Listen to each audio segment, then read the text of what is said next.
이스라엘, 이란 전면전 원달러 환율 요동친다. 지금 중동에서는요, 연일 폭격기로 이란을 폭격하고요. 이란은 미사일로 이스라엘을 공격하고 있습니다.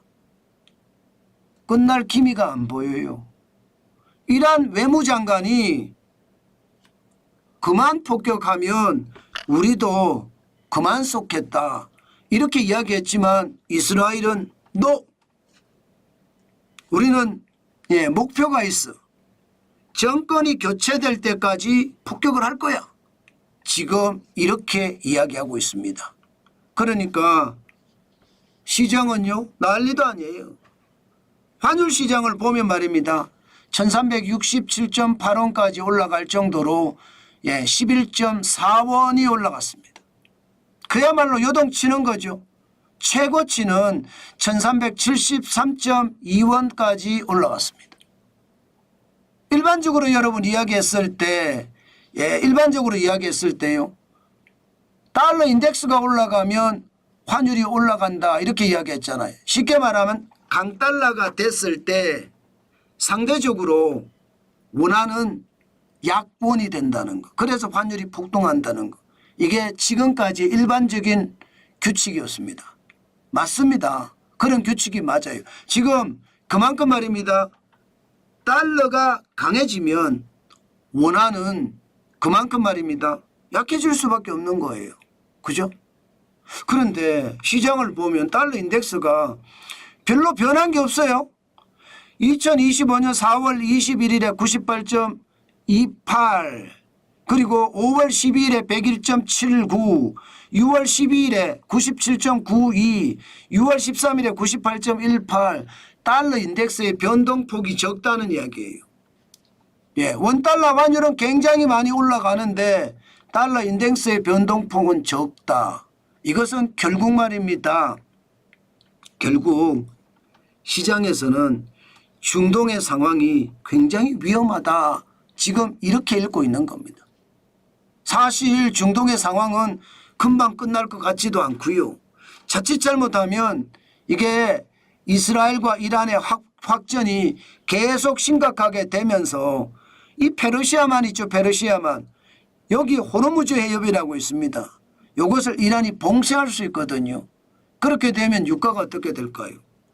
전 세계 가스의 3분의 1이 바로 이 지역을 통과합니다. 전 세계 원유의 6분의 1이 바로 이 지역을 통과합니다. 우리나라는요 거의 70% 원유가 바로 이 지역을 통과합니다. 그렇게 되면 유가가 지금 70달러 올라갔는데 80달러, 90달러, 100달러, 110달러, 120달러 심지어 JP모건은요 130달러까지도 올라간다고 합니다. 자, 이렇게 되면 유가가 폭등한다는 이야기잖아요. 유가가. 앞으로 전쟁의 양상이 어떻게 되는지에 따라 달라질 수는 있지만 말입니다.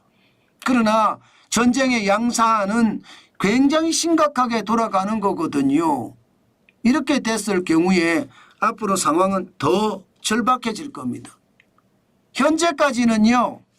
이스라엘이 이란을 폭격을 할 때 군시설, 핵시설 여기에다가 가스전, 세계 최대 가스전 여기까지만 폭격을 감행을 했거든요. 만약에 정유시설 아니면 원유시설 이런 정유나 원유시설을 폭격을 가하게 되면 어떻게 될까요? 그래 되면 유가는 더 올라갈 거고요. 또 페르시아만에 대한 어떤 봉쇄 조치, 호르무즈 해협을 봉쇄하는 것도 일어날 수 있습니다. 아마 그렇게 되면 환율은 더 난리를 칠 겁니다. 그 정도로 말입니다.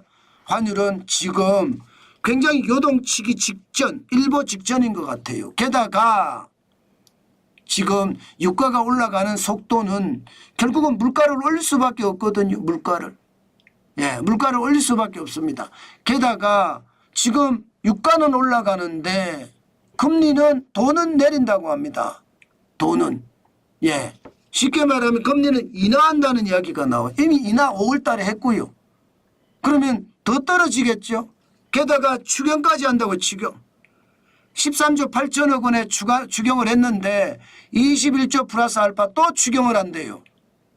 그러면 어떻게 될까요? 제가 봐서 이렇게 되면 한국 돈의 가치는 점점 떨어져요. 금리는 내려서 돈을 푼다는 이야기고 정부가 채권 돈 찍어서 돈 푼다는 이야기니까 시장에는 돈의 가치가 그만큼 떨어진다는 이야기잖아요. 그만큼 말입니다. 지금 환율은 지금 사실 요동치고 있습니다. 시장에서는요. 지금 현재까지 가는 거 이거 굉장히 심각하다 이렇게 이야기를 하고 있고요. 기준금리 자체가 2.05%인데 2.50%인데 더 내릴 수도 있다는 이야기가 나오니까 말입니다. 그렇게 되면 여러분 원달러 환율은 현재까지는요 1380원까지 얘기를 합니다. 1380원. 그렇지만 여러분 시장은 어떻게 돌아갈지 모릅니다. 물론 미국이 지금 중국한테도 강위안으로 가져가라. 또 우리나라한테도 강원으로 가져가라. 일본한테도 강엔으로 가져가라. 달러는 약달러로 가져가겠다. 이렇게 계속 강요하고 있어요. 그 강요가 먹힐 수는 있겠죠. 당분간 먹힐 수는 있을 겁니다. 그러나 전체적인 펀더멘탈이 돈을 풀고 이자를 낮추고 유가는 불안하고 이렇게 되면 경기는 나빠진다는 이야기가 되는 거거든요. 그게 시장에 더 큰 위기를 가져올 수도 있다. 원달러 환율이 다시 폭등할 수도 있다. 저는 그 생각도 해야 된다고 생각합니다. 그만큼 말입니다. 지금 중동의 위기는요. 긴장감을 가져야 돼요. 그런데 긴장감을 안 가지는 만큼 오히려 말입니다. 저는 위기를 안고 간다 이렇게 생각합니다. 그만큼 환율은 지금 터지기 일보 직전 저는 그렇게 생각이 듭니다. 그렇기 때문에 여러분 시장을 볼 때 굉장히 냉철히 보셔야 돼요. 냉철히. 진짜 냉철히 보셔야 돼요. 그래야 불안감이 더 줄어들고 그래야 여러분들의 어떤 상황이 저는 좋아질 거다 이렇게 생각합니다.